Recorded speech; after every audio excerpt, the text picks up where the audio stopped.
Dans cette vidéo, on va apprendre à calculer un taux d'évolution.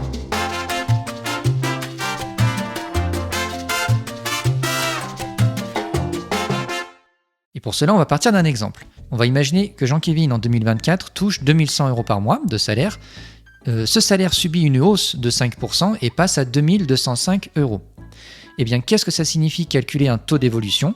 C'est j'ai une valeur initiale que l'on connaît, une valeur finale que je connais également, et l'idée, ça va être de trouver qu'est-ce qu'on va mettre à la place de ce point d'interrogation, ce pourcentage d'augmentation ou de diminution. La méthode est la suivante. On va faire valeur finale moins valeur initiale divisé par la valeur initiale. C'est cette formule qui va nous permettre de traiter l'exemple suivant. Jean-Kévin paye 500 € pour son loyer en juin, et en juillet, il paye 525.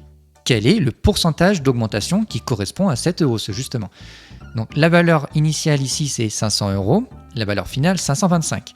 On peut donc utiliser et appliquer notre formule, on trouve 0,05.